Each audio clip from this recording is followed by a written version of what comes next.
Hey, happy Thanksgiving, Luke. What's going on, buddy? This thing's it's gonna air tomorrow on Thanksgiving. Thank you to everybody, right? We are really thankful, Jeff. We are thankful for all the dealers that listen, all the dealers that respond. We're thankful for our car business. We're thankful for our family. I can't, it's great. I'm so thankful to everybody. I'm thankful to you, Jeff, for bringing me in on board on this. And this is 2 years, man, 2 years in the book. The first one we ever recorded was the Wednesday before Thanksgiving 2 years ago. And so here we are. Here we are again. Yep. That's probably one of the longest relationships I've had. I don't know, man. Jeez. Well, hopefully it continues.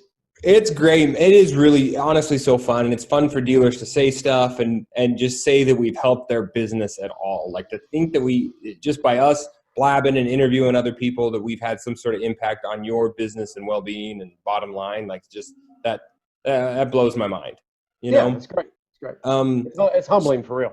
It really is. And we really, really appreciate everyone who takes the time to give back and leave us a review. Obviously, we don't ask for anything. So far, Luke's going to ask for you to like put him up at your house when he comes visit you or something.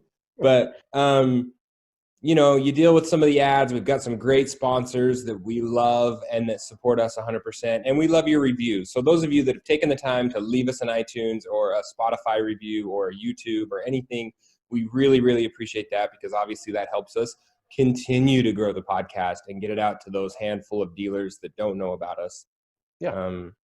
So with that being said, Luke, this episode is going to be a little different. What are we doing? A little best of. So Jeff and I went back and looked at all of our podcasts we've ever done, and we picked out 5 different selections that hopefully you all like. And this is going to be it's going to be something new. We hadn't done this before, so I hope you like it. It's 5 snippets from different podcasts we've done over the past 2 years, and we're going to kind of introduce them, let them play, then come back and introduce them again. So hopefully y'all like this. It's probably something we will do in the future. So just here we go. You are listening to the Independent Dealer Podcast with hosts Luke Godwin and Jeff Watson. Thank you so much for tuning in. Let's do this. All right. Luke, who's the first one? You picked this episode. Yeah, I did. And, everybody's familiar with Dave Anderson, I think. He's always a headliner, or has been for the last 2 years at NIADA. And the one thing I always get out of Dave Anderson is accountability.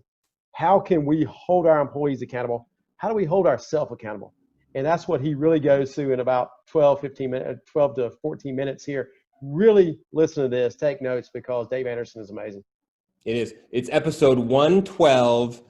If you want to go back and listen to the full thing, here's a couple minutes that we really like.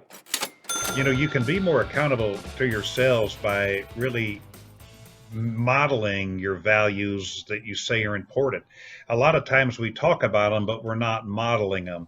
Being more accountable to ourselves is living up to the standard really that we create for others, but always surpassing it a little bit. I mean, if one of your values is integrity in your company and you come in late as a leader, you're not accountable to yourself, and you're making it easier for the team not to take you very seriously. You've got to set some goals for yourself. You've got to have a daily plan for yourself, and you review it at the end of the day, and you don't let yourself off the hook if you didn't do what you said you'd do. If you don't do that with yourself, you're not going to do it for anybody else. I mean, we should hold ourselves and our other leaders to a higher standard than the people underneath them. I mean, to whom much is given, much is required. So it's living the values, it's living the standard. Be the example you want to see other people to live like. We talk about it, but people would rather see a sermon than hear one. And then you can feel good about talking to somebody when they're falling short, when you know that you're not doing that same thing, when you know that you're keeping your commitments, that you're on time, that you're using the right type of language, that you speak well about customers, whatever you say is important to you. It's really hard to hold someone else accountable if we're not at least holding ourselves to that standard. Should we write down those things? I mean, is it something so that does that help us hold ourselves accountable? Is that something that you'd recommend? There's something about putting it down that creates a bit of a commitment. It's like if we're not even serious enough about it, to write it down. Like I ask people about their goals sometimes. I say, "Can I see your goals?" And they say, "Well, I got to memorize." It's that's you got to write them down. You've got to review them. You've got to have them in front of you. So writing things down like that, I keep my goals, I keep my standards on my phone, and I review it in downtime. I mean, the more you look at it, the more you start to move towards it. And you can forget that stuff really quick. When it's out of sight, it really is out of mind. And so writing it down and then reviewing it. A lot of people write it down, then they never look at it. So you write it down and then reviewing it. And it's that old thing, you move towards what you think about. And as you're seeing it, it becomes more real, and you tend to do the things that take you there. Yeah. Dave, let me ask you a question along those lines of being the accountable and setting yourself up as the standard for your dealership. I have a real issue, and I struggle with what I call boss guilt, where I feel like I can't ask you to do what I'm not willing to do. I don't want to come in on Memorial Day, so we got to be closed because I can't ask my guys to come in on Memorial Day, or I don't want to work a Saturday, so I can't ask them to, or I want to duck out early in golf, but I feel bad as I'm leaving with the clubs over my shoulder. How do you reconcile that as the owner, the boss, but not let it create that culture of like, oh, well, Jeff ducks out early every day, so I can duck out, or he doesn't show up and he's doing other stuff, so I can do other stuff? Well, a lot of times people say, man, I wish I were able to do what you do. And I just ask them, I said, are you willing to do what I've done so I can do what I do? Okay, are you, there's a reason I can do what I do, and I wasn't able to do it at your level, at your stage. It took me years to get to this point. And so I think it's fantastic that you'd like to do what I do, but you got to be willing to do what I did so I can get to the point, to do what I do. And now you don't have a separate standard of values. You're still living with integrity and you're doing those things. But as a boss, you're going to have some responsibilities they don't have. And you're also going to have some privileges they don't have. And so, as long as I'll bear more than my share of the responsibilities. When we had to cut pay around here during the COVID thing, I went first. Okay. Yeah. None of my people took a pay cut. Okay. I went first. I took an 85% pay cut. So they understand as a leader, I'm willing to take the first hit, but I'm also going to have some privileges that I have earned over the years that help balance out some of those responsibilities. And so you don't have to feel bad about it if you're not violating the values. You're still putting in the work. You're still keeping your commitments. You're still getting the things done you say you're going to get done. You've earned that. Enjoy it. Is it communication? Is that it? Is it communication? Like I need to be painting that picture like what you just said, and maybe during staff meetings, make sure they know, hey, you guys have only known me for the last 6 months or year, but I've been doing this for 15. And back in the day, it was just me 7 days a week, 12 hours a day. Maybe that's what I'm disconnection there. I think it's great. I think it's great to have those conversations, especially I like to try to have that when they're new and let them know the company history, let them know your journey, let them know your path, that you've cleaned the toilets, that you've weeded the lot, that you've washed the cars, and you could go back and do it all again if you needed to, but that's not where you're going to get the highest return on your time. Let them see the amount of debt your name is signed on. Yeah, that's it. But this is how you connect with people. It's important to have that relationship with them. You listen to their stories and they listen to yours. And then when you're communicating why you do what you do, I'll tell you where people have a problem is where if you tell me you're going to do something with me later today, if you're going to have a one-on-one with me, and then you tell me you don't have time, and then I look up and you're ducking out for golf. Okay, now that's where I'm going to have a problem with it. If you're doing it, but you're not keeping your commitments, you're not getting your job done, you're not taking care of the customer you said you were going to take care of, then I'm going to have an issue with that, and I have a right to have an issue with that, as a team member. But as long as you're doing that other stuff, I don't apologize.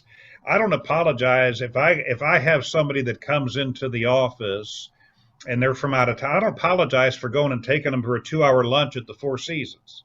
Okay, that's part of my job. That's part of my role as a business owner. Now, they're only going to get an hour. If they want 2 hours, they're going to get docked for the other hour. So they can have 2 hours. They got to ask for it. It's going to cost them. But I don't apologize for that because that comes with my role, the relationship building, the customer relationships, the being a good host and so forth when people come into town. So they haven't done what you've done. They're not going to get to do what you do, but you got to make sure you do what you say you're going to do and keep those commitments before you go do those things that might cause them to have a question mark. This is the age we live in, though, guys. Everybody wants what you have, whether it's your kids or whatever. They want what you have. They want to drive what you drive, live where you live, wear what you wear, do what you do, and they want to do it all right away without doing what you've done. Yeah. And that's not how it works.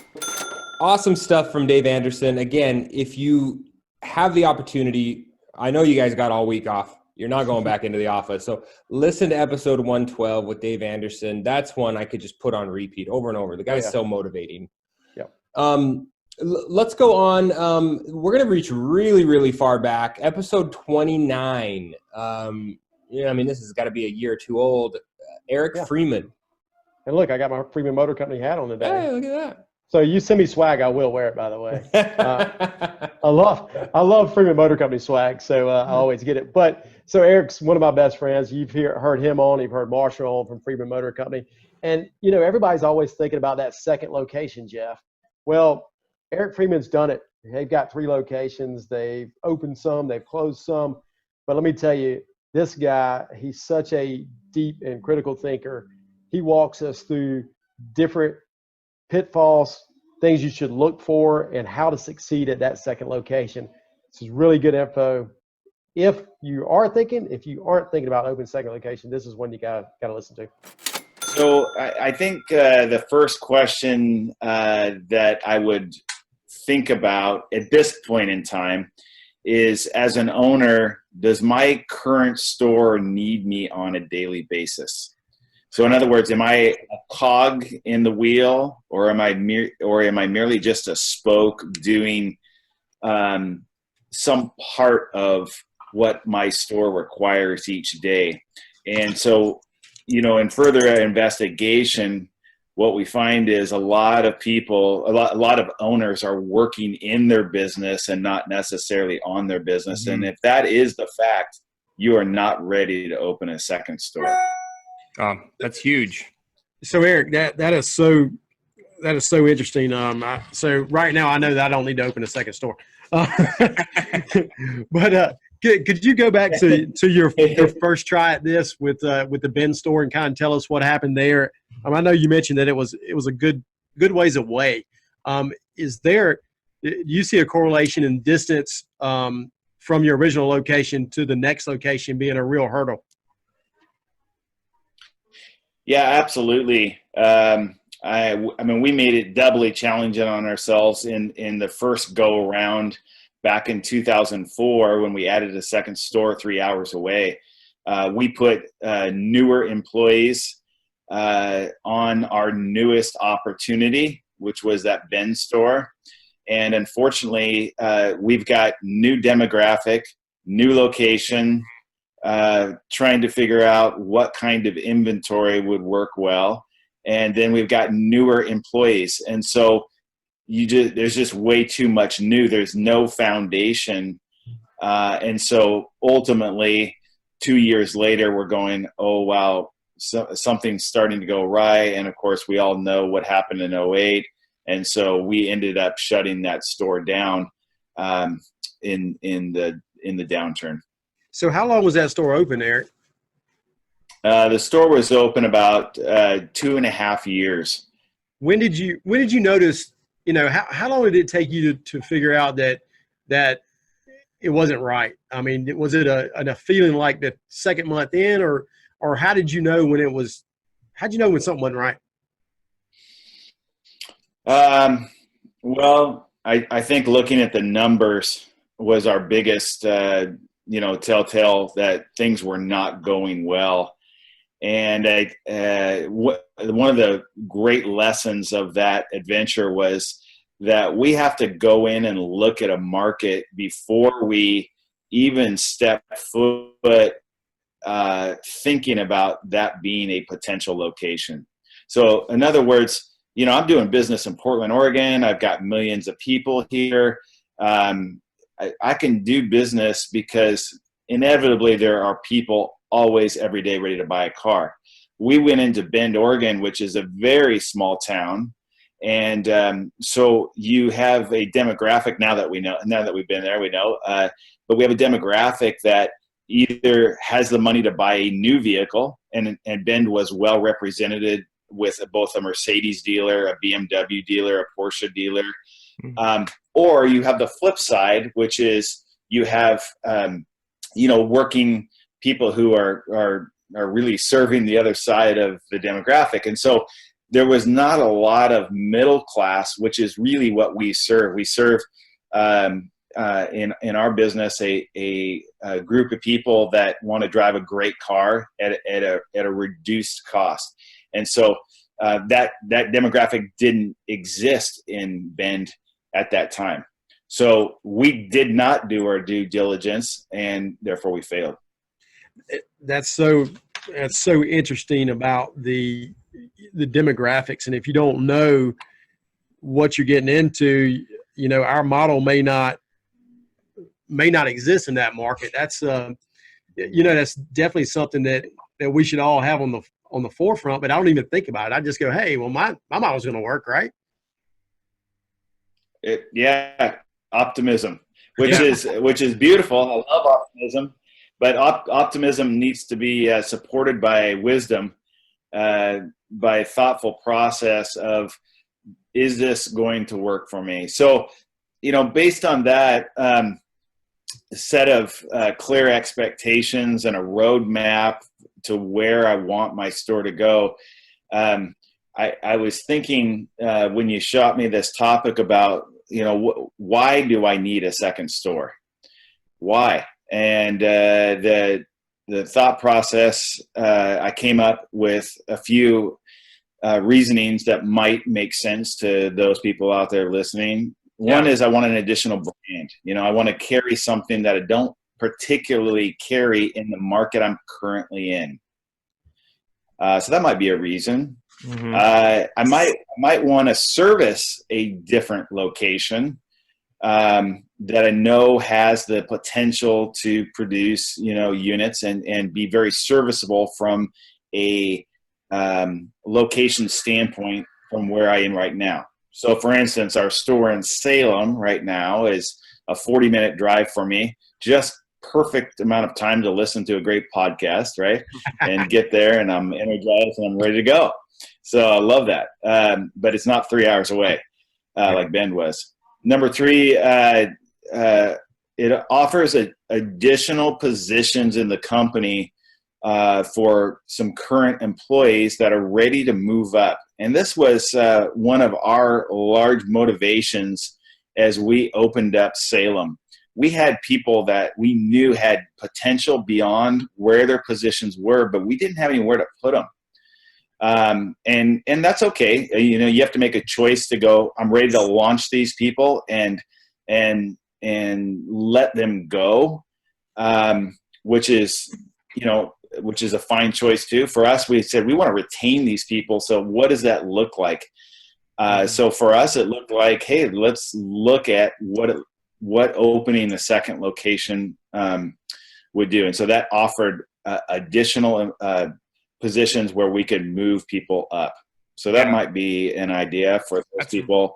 Really interesting thought, Eric. It makes me think, like, if you've got key employees and they're growing to the point where it's almost like this guy's either going to spin off and open his own store because he knows and can do the whole operation start to finish, or I can give him this place to grow and provide him with his own lot that's still under my name, but maybe he goes from being the sales manager to the GM or the VP or whatever it is. Is that kind of what you did there? Absolutely. Yep, you bet. And so there was a lot of positions that opened up. And so it's exciting to watch now as Marshall begins to train people moving up in all of those positions to see these people just blossom, which is what's right now. You didn't do that out of ego. You didn't do it because you wanted your name on a second store or a third store. Yeah, no. You did it because you had key guys. It had very little. Yeah. Grow them or lose them, Yeah, absolutely, Jeff. I mean, the reality of it is, any man who has a good wife behind him, they're probably asking why or really? Yeah. So obviously Jenny was asking me that question, but this was for Marshall, for Kara and I, this was a move for employee growth. Great stuff. Like, I replay that over and over and over again in my head when I thought about opening a second location, and still sometimes dabble in this neighboring town of mine. And I just keep thinking, like, do I meet those qualifications? Do those apply to me? So again, episode 29, if you want to go back and listen to the full episode, a lot more great information from Eric. Real quick, Luke, tax time's coming up. We all know TaxMax has made us an awesome offer here at the podcast, 25% off when you use the promo code podcast. So get hooked up with TaxMax. For anyone that doesn't know, you are able to file your customers' taxes in your office. When it goes over to TaxMax, they approve everything. They make sure it's 100% legitimate and in line. They send it into the IRS. The IRS says yes. The tax return comes. It comes to you. You print the check. You give them the debit card.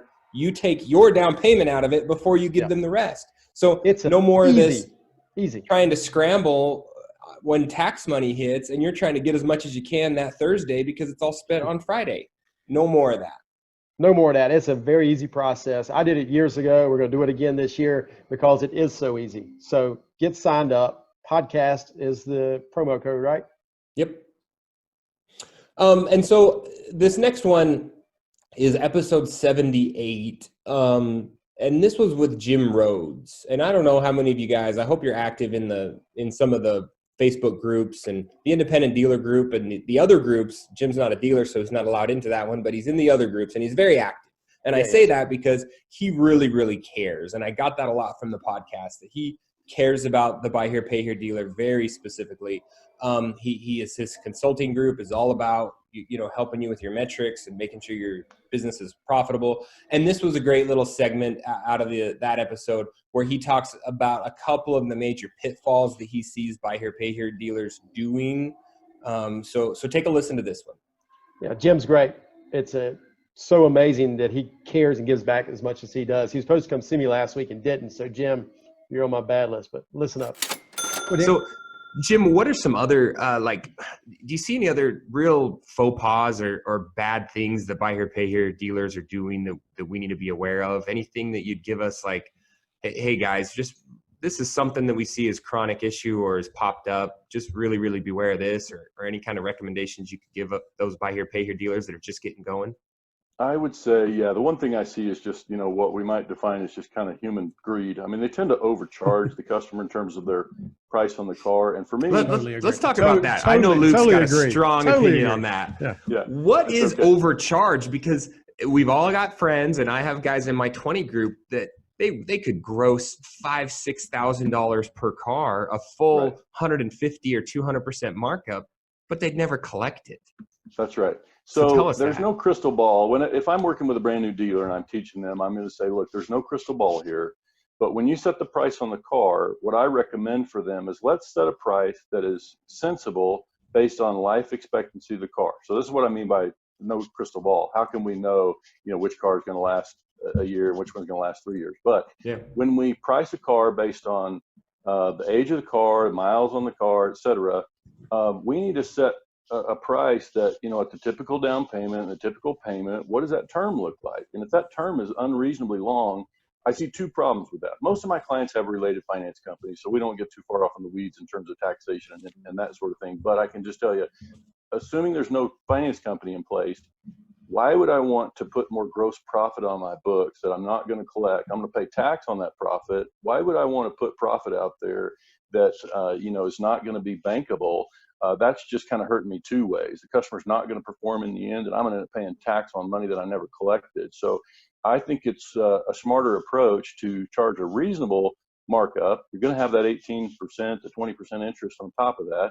Charge a reasonable markup and take enough care of your customers that at the end of 2 years, they're trading for something else and buying another one. So I never needed them to make it to the end of a 36 or 42 month contract or, that sort of thing. So that's kind of generally the approach that I recommend to my clients is keep it reasonable based on life expectancy of the car, take good care of the customer, and then trade them before they leave your book of business and trade them into something else. If you take good care of them, they'll be happy to buy with you again and again.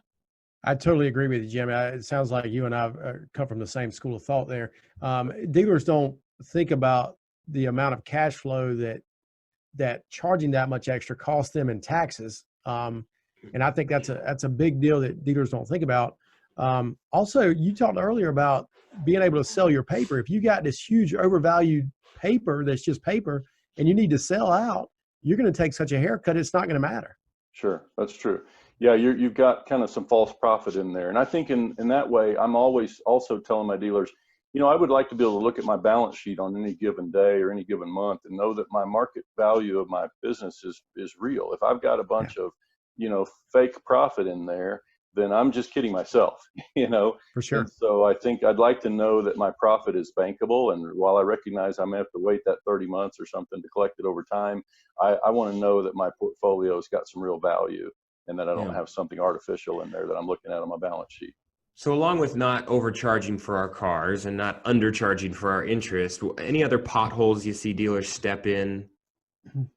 It's just, this is the kind of a big one that I realize I've got dealers on the line, going to listen to us. But I think what I see is dealers tend to be kind of this type A individual, right? And I love them. They're my clients. But what I see is that sometimes they're too slow to recognize that they've got a problem or admit that they've got a problem. And so when the wheels are wobbling on their buy here, pay here portfolio, they either, obviously when we talk about dealer 20 groups, that's one of the values is you can see kind of your performance against other dealers and know that you're underperforming. But I find that dealers are just too slow to accept some help or go find some help when their portfolio is underperforming. They don't even really know what their performance metrics need to look like. And so that's, I live in that space every day. We do weekly reporting for clients and we track collection efficiency and we just know what's possible in buy here, pay here. So I see all these dealers underperforming and high repo rates and, really high delinquency and management problems. And they just don't, go find the help that they need to get that problem solved. And I tell them, look, even if it's not me, you find somebody who can help, cut down because if you find somebody who can help you save 10, 20 repos a year, that's a pretty big number. So, and obviously most of us can help do more than that, but it's like, I would say it's a simple ego. It's like, and we all have it. I've written articles on this. Ego is not a dirty word. It's just that we have to be prepared to admit when something's not working right and go find somebody who can help us fix it. Let's talk real quick about a wobbly wheel in a portfolio. What's the biggest thing that jumps out to you if you're looking at, if you're coming in fresh to a portfolio and you see this specific KPI, what is it? What would say, oh my goodness? Yeah, that for me is collection efficiency, which when I arrive in a new portfolio, it's sometimes hard to find. It may take some weeks to get to that number because most of my clients, a new client rather, is not used to tracking that number in the way that we do that. So I don't want to get too deep into numbers, but I would just tell you that basically is a measurement of how well did we collect cash or how well did we produce money out of the portfolio compared to what we were contractually expected to collect. So that's different from any kind of static pooling. That's different from delinquency. It's even different from these, what I call conversion rates. And you can look at conversion rates where you look at how much cash did your portfolio generate as a percentage of where it started. And those kind of things are important over a longer range of time. But when we look at collection efficiency, we look at that number weekly. And so it's as simple as, if I'm looking at your portfolio, Luke, you've got X number of contracts, your average payment is $350, you're expected to collect X amount of money next week. So we would measure that over a range of time and then come back and see, okay, how well did we do? How much of the money that we expected do we actually put in the bank? And that's what I call collection efficiency. And my argument is if we're doing well in that number, we're probably doing well in all the other recency, delinquency, all those numbers we want to talk about. If we're doing well in collection efficiency, we're probably doing okay in those other numbers. So interesting you say that. I put on a seminar, this has been years ago when I just started doing some teaching, and I said, and I didn't probably know this name of collection efficiency, and I said you should be collecting around 120% of your monthly payments of what you expect to collect each month. And everybody's like, well, how in the world can you do that? You should only be able to do 100. Well, I've tracked that over the years, and we essentially do 100 to 125% of what we should be doing each month. Right. And I believe that's a really big indicator, and it's cool that you mentioned that. What is the number? Is it 100%? Is it 120%? Is it 150%? Well, I think what I'm hearing is you're tracking it on a gross basis, and I'm used to tracking it on a net basis. So when I'm working with a dealer, I'm telling them to expect to collect 93% net or above. We've got clients that have been with us for years, and we track that number for them weekly, and they're collecting 95 to 96% net. So just a simple explanation is we would filter out any what I call unexpected money. In other words, if a customer has a contractual payment of $100 this week, but they get an insurance settlement and they come in and pay $4,500 to pay off the account, we filter out that extra $4,400 that we didn't expect. Mm-hmm. And so that leads us to a net number. And that's the number I'm really talking about, Luke, is something that we measure the net number, because we really want to see, because we're looking at performance of the collectors. How well did they collect what we expected them to collect?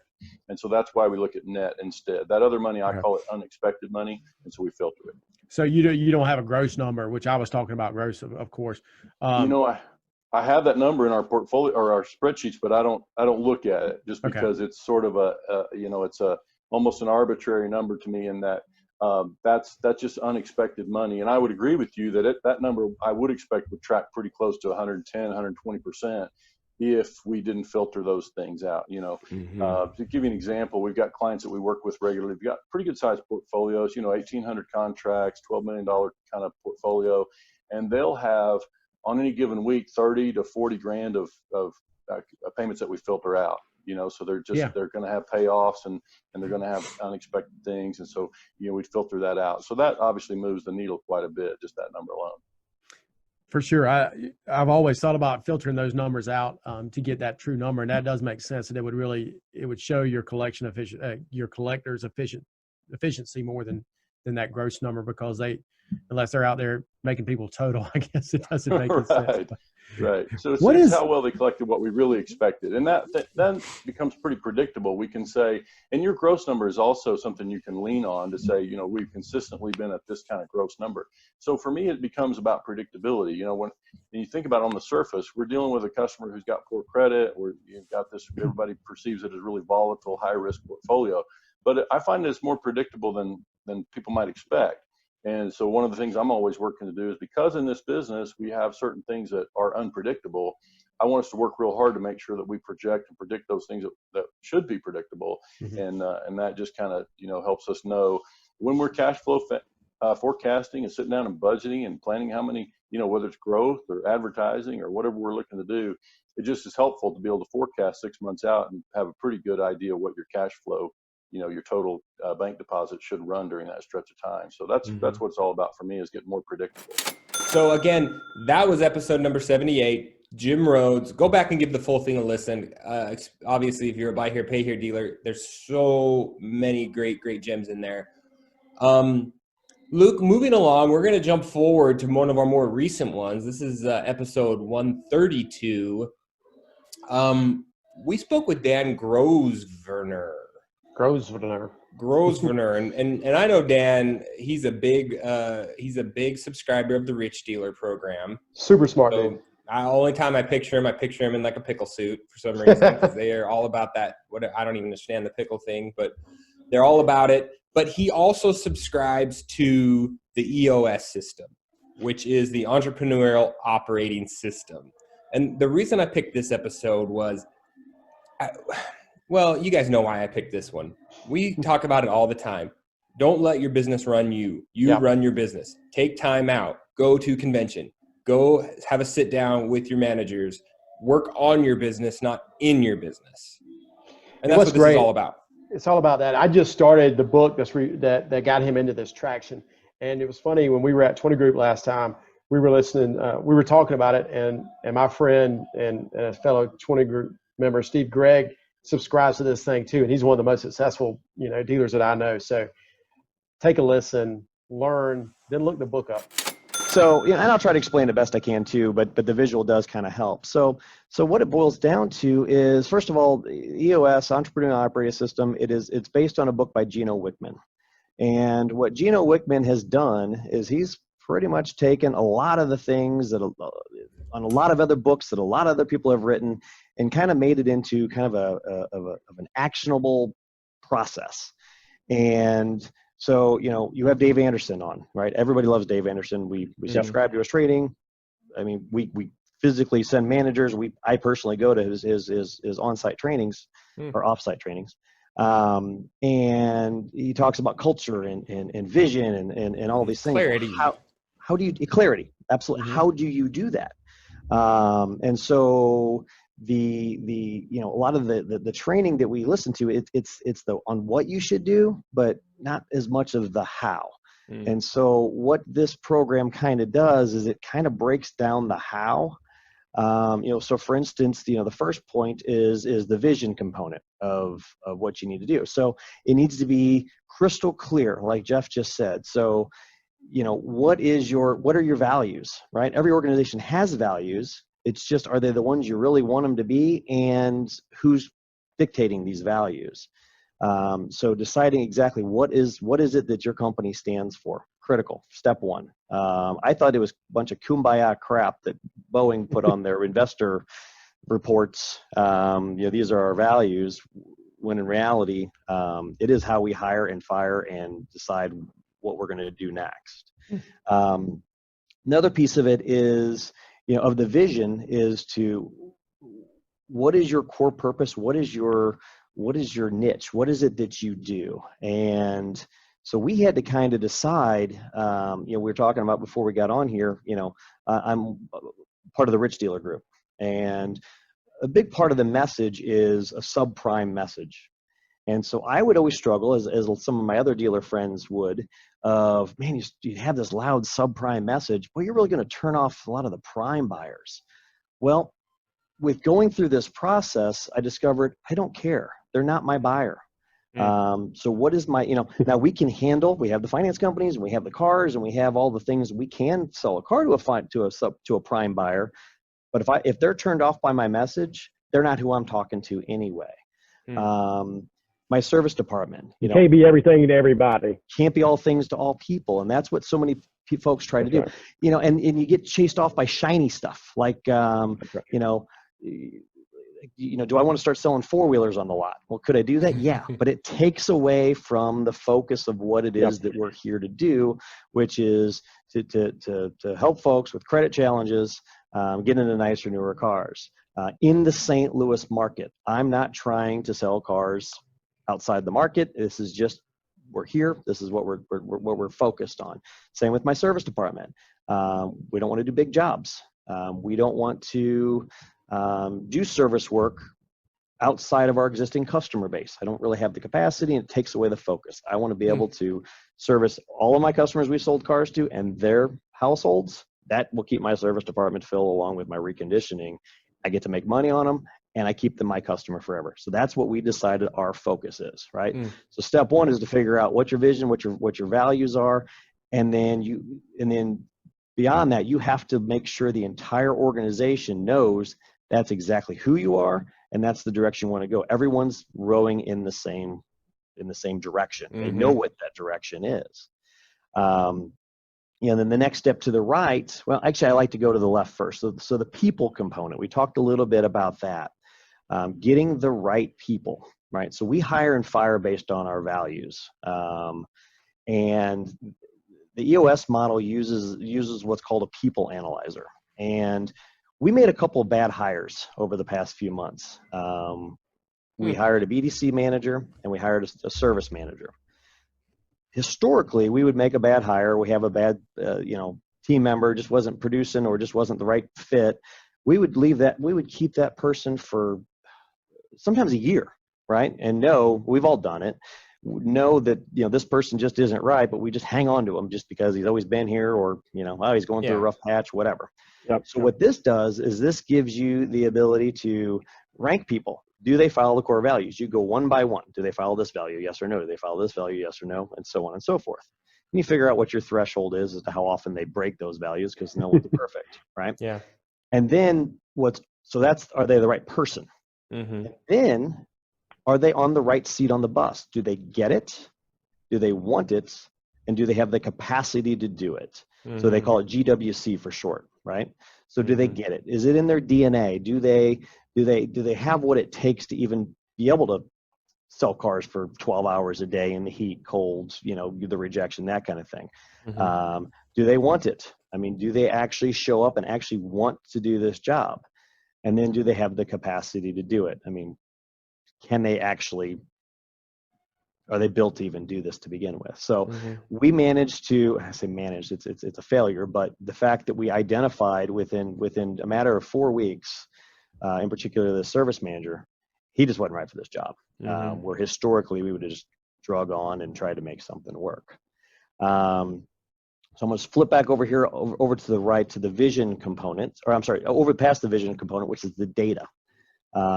So we talked a little bit about, if you take a step back, and so if you were on a tropical island, right? You're sitting there, you're drinking your Mai Tai, and you're on the beach, what are the data points? What are the key performance indicators? What would you have to know about your business? Maybe 10, 15 things. It would tell you at a snapshot what the health of your business is. That's where these go. And so, some of the things that we talk about is, what we're trending for the month as far as units, what we're trending for the month as far as gross. How many cars do we get reconditioned last week? And it's looked at weekly, monthly, or quarterly, depending on the metric. Most of these things are weekly. And then what also helped us move the service manager in particular along is the fact that we look at 13 weeks across the board, and if the numbers aren't where they need to be, and you don't see them trending in the right way, well, you can make decisions very quickly, without any emotion, the data is the data, right? So that's another important piece of it. Next piece is Can I stop you for 1 second? What? Yeah, sure. You just said 13 weeks. Is that arbitrary, or is that, how did you come up with 13 weeks, Dan? Well, how I came up, great question. So how we came up with 13 weeks is we use a software to help kind of organize this. It's called 90.io, and it is a EOS based software. There's a couple of them out there. We use 90. And 13 weeks is just the data stream that it shows. Okay. I'm sure there's some science behind it. I don't know what it is, if there is.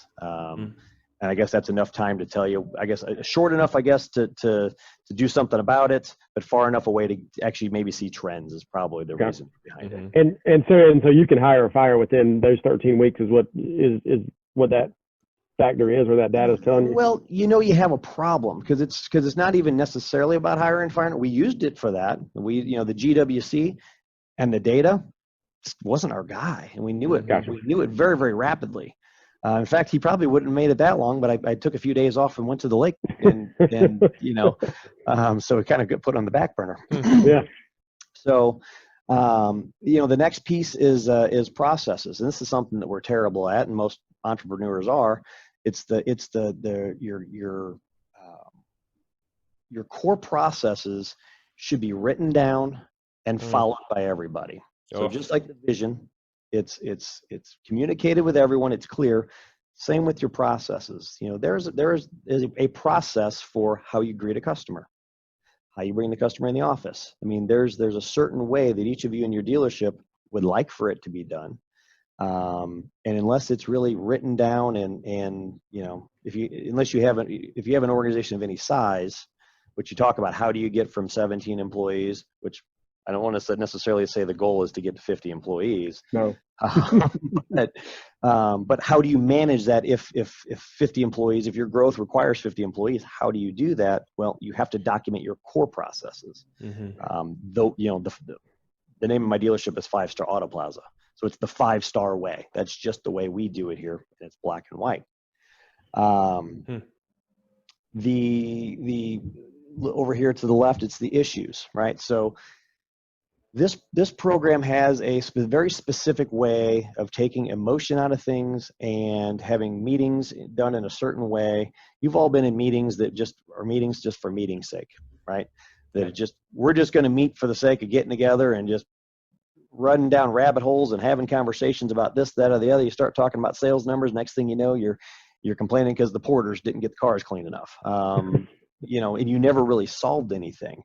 So there is a very specific track in which you follow the it's called a meeting pulse, where you go down are you following the vision? What are the data points? You don't discuss it. If there's a problem with the data at that point, a data point, you move it on to your issues list. And this is really hard to explain just audio wise, but the idea behind it is you take your top issues, you as your management team discuss them, and they're solved forever. You never talk about them again. You start talking about what the porters are doing. The reason why we're not selling many cars is, but because well, they're not clean enough. And then, well, I remember a time back in 1994 when I had a dirty car, and Tauruses are always dirty, I've noticed. And then you're talking about how we can't sell Tauruses and quit buying Tauruses. Well, so it's a very specific track on keeping the meetings. And we, pace. yeah, we had discussed this a couple of weeks ago, Jeff,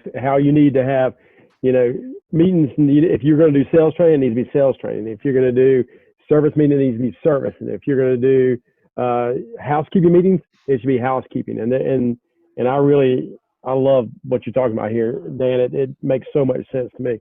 Yep, I listened to that. That was actually a very good spot you guys did. Thank you. And then kind of the final part there, it goes along with the meetings. There's the traction component, and what that is what are the company's rocks? And I don't know if you guys have read 7 Habits of Highly Effective People, but a big by Stephen Covey. But a big portion of this is based on a lot of Stephen Covey's 7 Habits, and what the rocks are is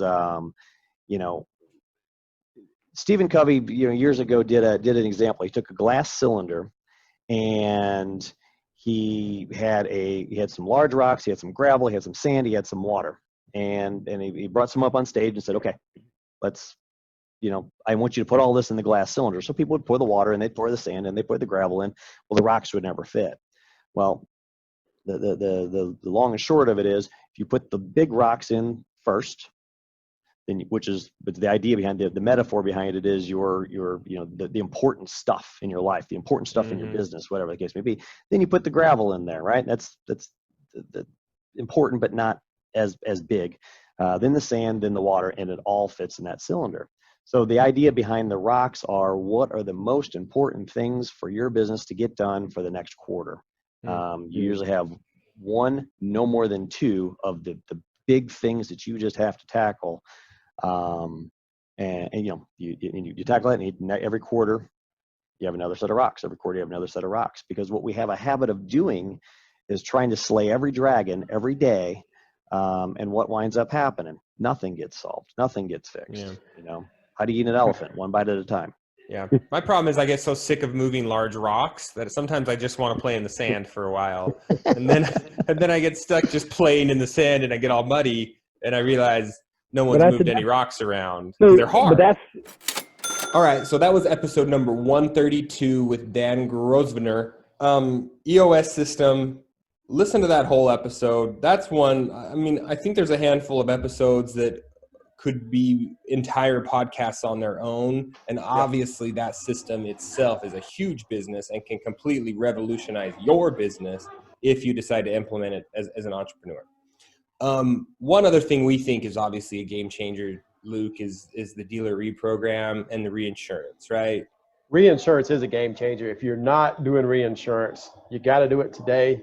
Stop what you're doing. It's going to change your dealership. It's going to change your future way of life, because it builds wealth like nothing else in our industry can do. Mm-hmm. Yeah. Get into it. Talk to the guys, Tim and Taylor, before the end of the year. I'm sure they could squeeze you in. Get this thing set up. Start it January 1. It's a clean break. It's a clean time. That's what I did. I started it right at the first, so I knew my books were going to be moving forward. Anyways, great opportunity. We're going to round out this episode, Luke, with episode number 82, and that is Joan Neeman. Probably, I mean, he's probably one of the larger kind of characters or influential type people we've had on the podcast, as far as us kind of reaching above our level. The president of Acv Auctions. Did they just get bought out, or did they merge, or what did I? No, they're trade rev. That was Backlot, I think. Backlot, okay. Got bought by Car. Okay. Joe's amazing. He started out as a dealer just like us. So, and this is a snippet out of that. It talks about his evolution from being a small independent dealer, a curb stoner, actually, from going from being a curb stoner to developing ACV. And I use ACV. I didn't what was funny is I wasn't using ACV when we had this conversation. Now I do. And it's a game changer. They do it the right way. We're not sponsored by them. I'm just putting that out there. They could sponsor us. I guess they could. Give us a call. Yeah, they got money. But anyway, it's a great episode. It's kind of a rags to riches story, and I really believe they're going to change our industry, and I think they have changed our industry. Started going to car auctions when I was a teenager, skipping school one day a week, maybe once or twice a month, and going to the car auction with a friend's father. And I've always been the kid that was playing with the Matchbox cars and then go-karts, and some kids like sports, some kids like engines. I was a motorhead. Awesome. Once I figured out how I could make some money doing it and get into the game, it was pretty exciting. So yeah, started going. I'll keep it short here, but bought one car at a time and just kind of advertised them out of my parents' driveway and would sell them, and then realized I could actually do all right at that, and started buying more and more, and did it all through college. And yeah, fast forward a bit, through my 20s, grew a small independent into maybe a medium-sized independent dealership, I guess you could say. Mm-hmm. By the time I was like 26, we were selling probably 40 or 50 cars a month. And kind of like a used car factory model, right? We'd go source the cars at auctions and bring them back and recon them really to the highest degree we could possibly do, and then indoor photo room, 100 photos of the car, list them online, real thorough description, and sell them all over the world. We sold a lot of cars on eBay, and that was our shtick. But obsessed about inventory turn time and just move them as quickly as possible. Mm-hmm. After that, it's in my blood. What changed? Yeah. Did you go to do a short stint at a new car store after that? Yeah, so I did. So I think I went through some of the growing pains that all of us probably do as independent dealers, Mm-hmm. and hit some glass ceilings. I mean, I was a young man and a dozen employees, mid to late 20s. And what I found was it was getting harder and harder to source the kind of inventory I needed. I liked the niche vehicles. As my business grew, I had to travel further and spend more time on the road, which meant more time away from the dealership and having my hands on my business. And so I just, really felt like I was getting spread thinner and thinner as I was trying to grow my business. And I'm a growth-minded guy. I think ACV is kind of indicative of that. But really kind of reached a point where I was fortunate in that I was getting recruited by a big new car group to be a part of their used car operation for a couple of years. And, struggled with the idea. And then I think, like many business owners, small business owners, we probably reach a point where you're just like, you got to ring that bell and try something different. So that's exactly what I did. Did that for a short time. I'm an entrepreneurial guy. I probably don't fit all that well in someone else's machine. But I gained a lot of awareness. I figured while it didn't feel like a good fit for me, I'm at least going to, for the time that I'm going to be here, for the 6 months I'm going to commit to be here, I'll try and learn everything I can. And what really became obvious to me was, as much as it was challenging as an independent dealer to source inventory at the auctions, it was really challenging, and I had no awareness of this. It was really a challenge for these new car dealerships to liquidate their inventory. A lot of work, a lot of maybe lack of real auction knowledge about how to price cars appropriately, a lot of pressure to just put too much into these cars without really knowing what they're going to cash for. So all of those lessons combined is what got me to the point of jumping full tilt into starting ACV. What was the turning point? Where did you, so I understand how it came about.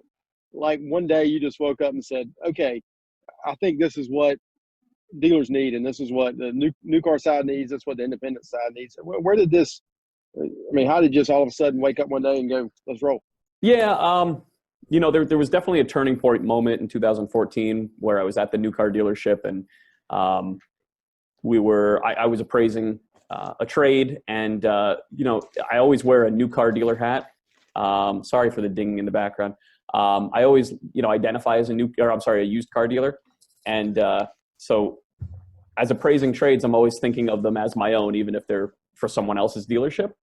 And in that moment, appraising a trade, calling a wholesaler on it, and jealously thinking, man, I'd like a crack at that car, even though I didn't even have a dealership anymore. Mm-hmm. It just felt like, man, if we could market these cars in real time at the dealership, not only would that be great for the seller who's looking to get, a fair market value, this would be a way for them to get a really fair market source value for the car, but also for the buyers that we all want to crack it, get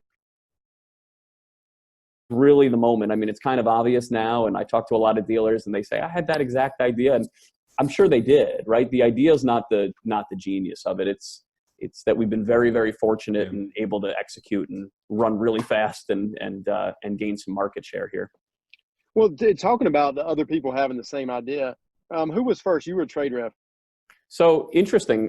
They were. I had no awareness of them. They were in Canada, but yeah, no, I didn't even know they were a thing. I became aware of them when the press release came out that Car Corporate bought 50% of them, that was right around the time that we were just getting started. Okay. Episode 82 with Joan Neeman. Again, listen to the whole thing. That was just kind of the intro of his story to get to where he is today. Luke, that sets us up for the next 5 weeks of podcasts, right? We've been busy at work recording our How I Built This series. So let's wrap up our Thanksgiving episode with a little foreshadow as to what the dealers are going to get over the next few weeks through the holiday season. Yeah, it's going to be a bunch of different type of dealers. Buy here, pay here only, to people who have these business models that are buy here, pay here, retail, and a little bit of this, a little bit of that. But it's always wonderful to talk to other dealers and listen to their pitfalls, listen to the things that made them successful, and just learn. And that's what we're here for, is to help you learn and grow, and help us learn and grow as well. Yeah, it's the theme of our whole show, dealers helping dealers, right? I mean, we're not, we don't have an agenda. We're not trying to hockey our product or anything. It's just fun and so informational to get dealers' backstories, right? I mean, geez, exactly. It's like some of these guys, I'm listening and it's like, that is my story. He literally took the exact same path I did, but probably did it a little bit better because he's 3 times as big as I am now. You know? But it lets you see that those are possible. So definitely tune in over the next couple of weeks. Couple great episodes, dealers, East Coast, West Coast, like Luke said, big, small, everything. And keep subscribing, keep commenting, share us your ideas. We're looking forward to season 3, Luke. Yep. We're going to keep going. You ran out of stuff to talk about? You know me, I never shut up. You never shut up. So, again, thank you, everybody. Hope you guys are having a happy and safe holiday season. Thanks, Luke, anything to say before we close? That's it, buddy. Happy Thanksgiving, everybody. Thank you for joining us today. Hope this episode inspired you to take positive action. Remember to subscribe so you get each episode the day it comes out. And we would love your help spreading the word. Leave us a review and share this podcast with your dealer friends. Dealers helping dealers learn and grow together.